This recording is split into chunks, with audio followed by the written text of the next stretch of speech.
Halo semuanya, selamat datang di channel Auto Driver. Dan di samping saya ini sudah ada mobil merek baru yang ditampilkan di Gias 2016, Wuling Hongguang. Ini adalah mobil Cina dan mungkin banyak dari Anda yang cukup trauma dengan kinerja mobil Cina di pasar Indonesia. Tapi tunggu dulu, karena mobil ini mungkin bisa mengejutkan Anda.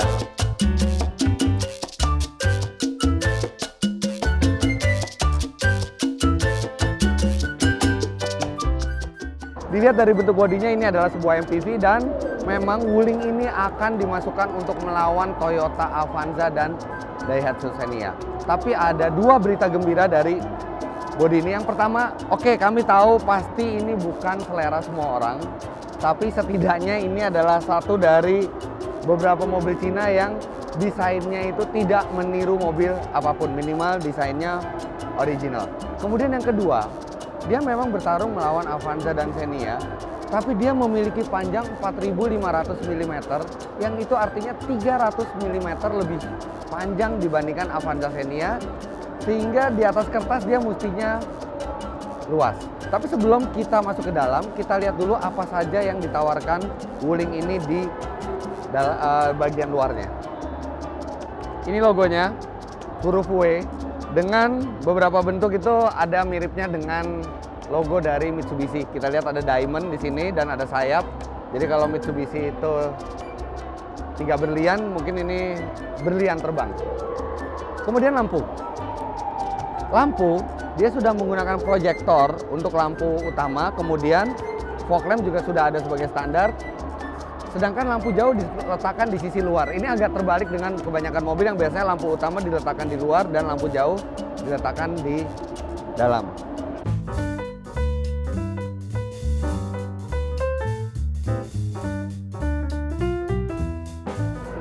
Kalau Anda melihat dari samping, Anda bisa melihat sekilas ban ini terasa kecil. Padahal dia ukurannya tidak kecil, 195/65 R15.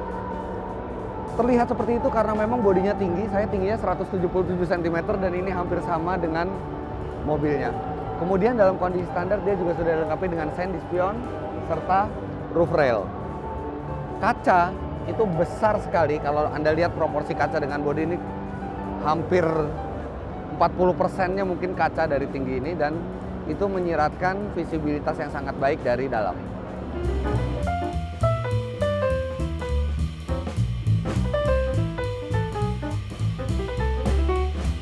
Di bagian belakang Anda bisa melihat dia sudah dilengkapi dengan spoiler dan high mount brake lamp. Kemudian elemen pemanas dan wiper juga sudah jadi standar.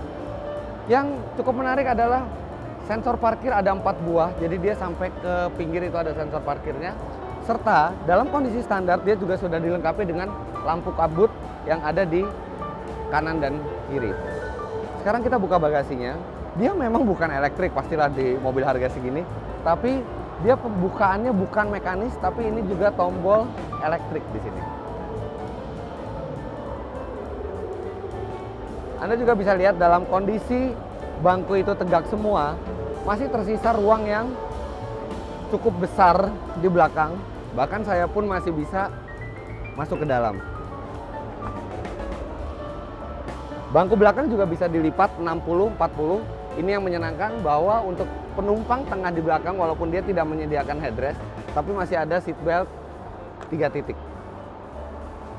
Melipatnya cukup mudah untuk bagian atasnya, tapi untuk melipat bagian bawah itu diperlukan kekuatan.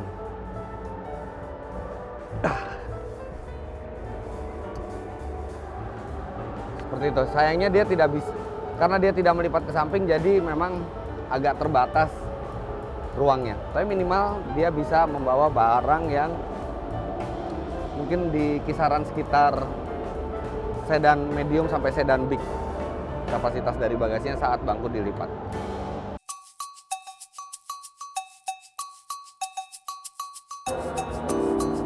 Kita lihat apa yang ada di balik kap mesin.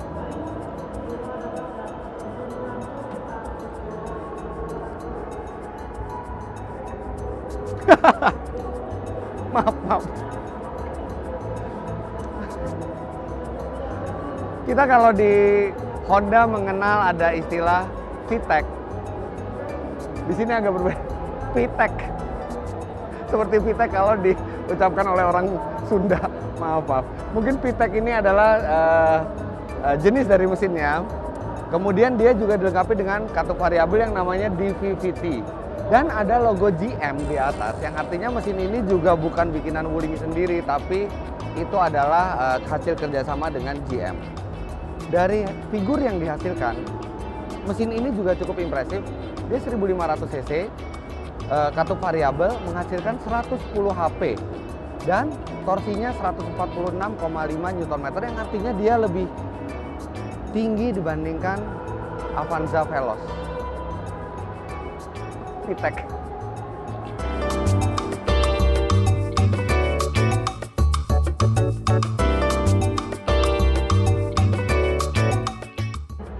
Kami baru bertanya ke Wuling Pitek singkatan dari apa, tapi di Indonesia belum ada yang tahu Pitek ini singkatan apa. Tapi ada satu yang tadi saya lupa bilang, mesinnya ini dilengkapi dengan cover plastik sehingga terlihat lebih rapi dibandingkan kompetitor-kompetitornya.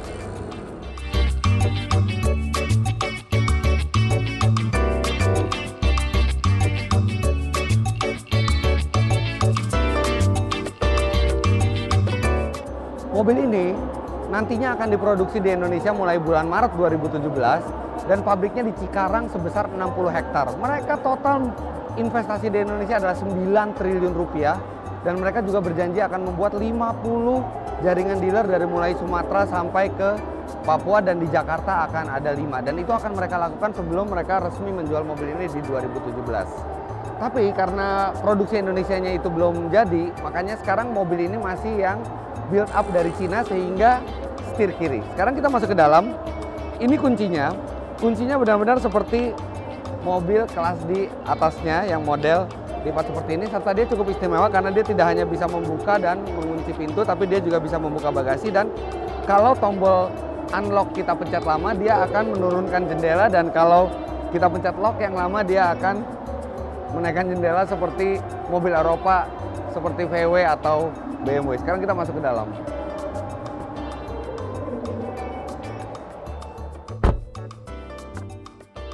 Wow.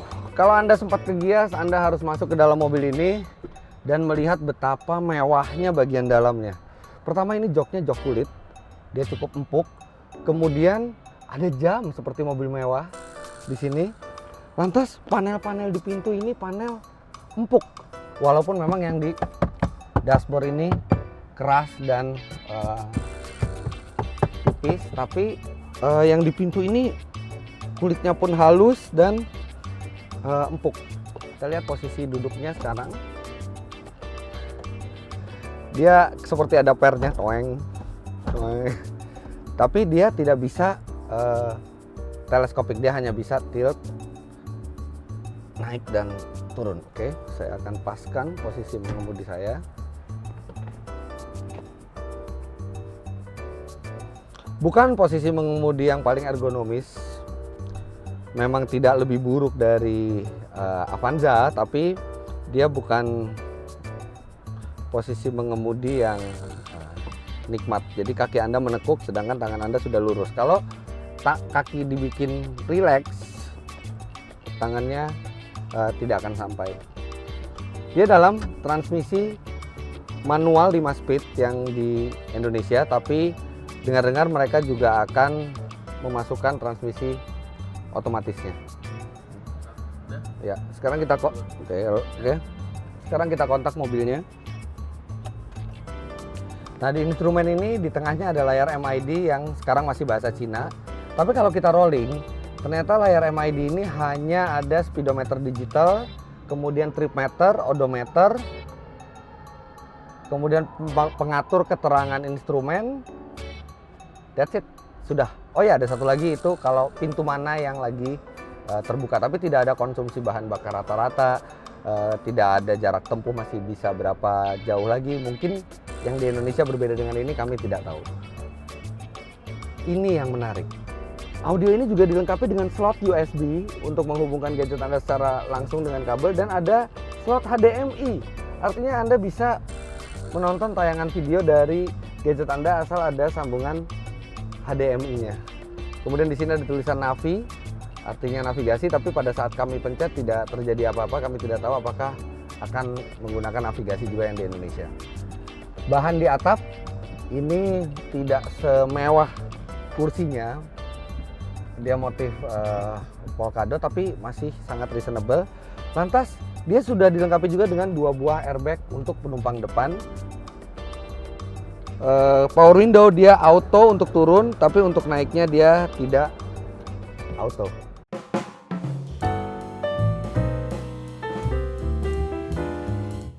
Berbeda dengan kompetitor lainnya yang menggunakan head unit aftermarket, pengecualian untuk R3, dia sudah menggunakan head unit terintegrasi. Tapi dibandingkan yang digunakan di Suzuki R3, dia cukup canggih karena dia bisa mengkoneksikan gadget dengan audionya. Bahkan pada saat masuk Anda diberi 2 pilihan, Apple atau ini mestinya Android, tapi saya nggak tahu kenapa tulisannya jadi Android. Oke lah, tapi kita mengerti maksudnya, dia bisa terkoneksi dengan gadget. Dan Anda juga bisa melakukan sambungan telepon dengan mudah. Anda bisa mengangkat telepon dari setir, mematikan telepon dari setir juga. Kita lihat sekarang apakah dia bisa menyalakan radio. Kita pindah ke FM.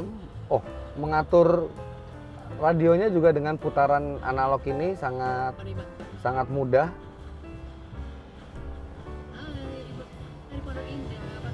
Selama saya kabar baik, baru terdengar lagi. Oke loh, lumayan jernih suaranya, tapi memang untuk menilai audio secara fair kita harus menggunakan CD. Kami tidak membawa CD sekarang, tapi ini slot CD-nya di mana ya? Dia tidak bisa CD ternyata, dia hanya bisa radio. Moga-moga nanti versi yang ke Indonesia sudah bisa memutar CD. Oke, sekarang kita lihat ke belakang untuk melihat akomodasinya seberapa baik.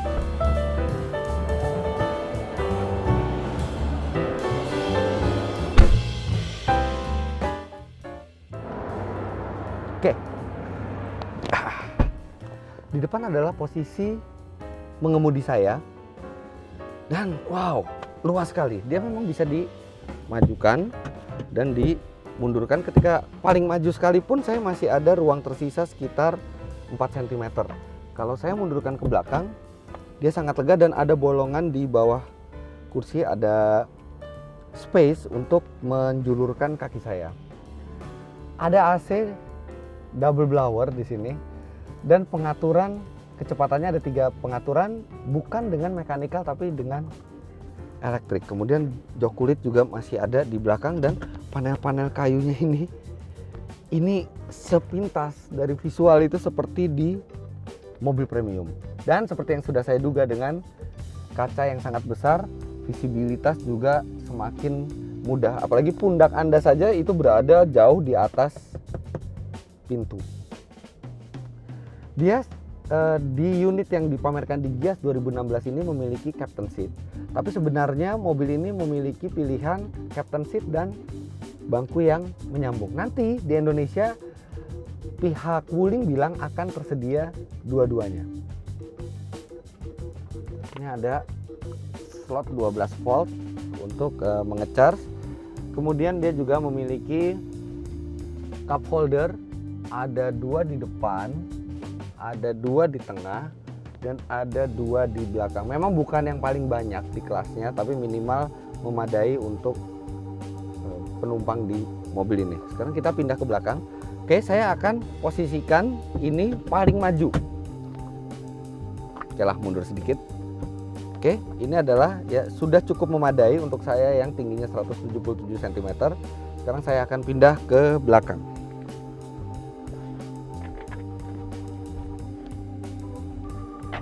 Oke. Nah, oke, kita naikkan dulu headrestnya. Terus terang ini di kelasnya jelas dia yang paling lega dan paling nyaman. Jadi di depan adalah posisi mengemudi saya, di tengah juga tadi posisi saya duduk, masih tersisa sekitar 5 sentian. Sekarang di belakang itu masih tersisa mungkin sekitar 7 cm antara kaki saya dan bangku depan. Dia memang pahanya tidak tersangga terlalu baik, tapi untuk orang yang di bawah 170 cm ini sangat memadai duduk belakangnya. Kemudian Anda juga mendapatkan seat belt 3 titik untuk 3 penumpang belakang seperti yang tadi saya sudah bilang, karena di tengah juga ada seat belt.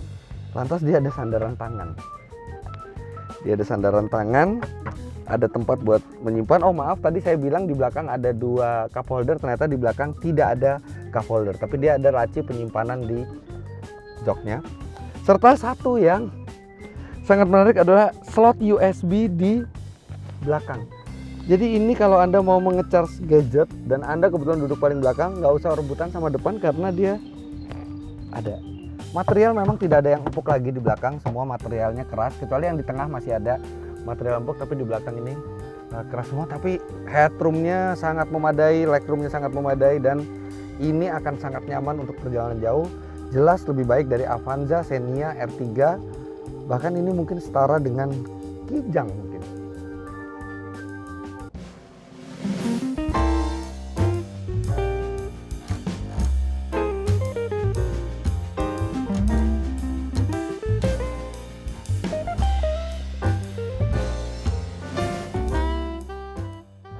Oke, lantas bagaimana kesimpulan kami akan Wuling ini?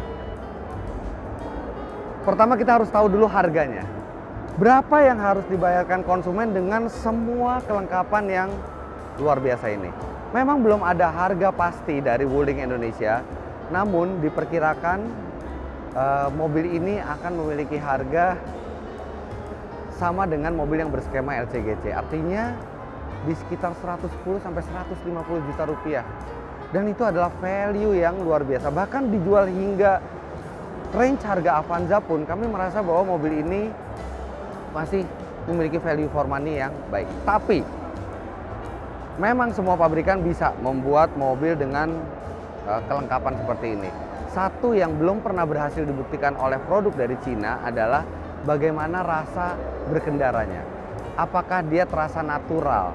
Apakah dia terasa nyaman di jalan? Apakah dia cukup menggugah untuk dikemudikan? Tidak usah bagus-bagus seperti mobil premium, cukup dengan kualitas pengendaraan seperti Avanza saja dengan harga yang sama, maka mobil ini sangat layak untuk Anda pertimbangkan.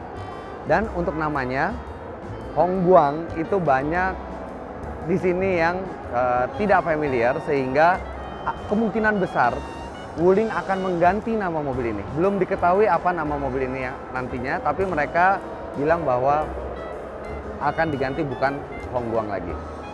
Tapi secara overall kami cukup impress dengan mobil Cina. Mungkin ini adalah mobil Cina terbaik yang pernah kami tes di Indonesia. Nanti kami tidak sabar ketika mobil ini launching dan merasakan langsung di jalan supaya melihat apakah bisa cukup menggugah untuk dikemudikan.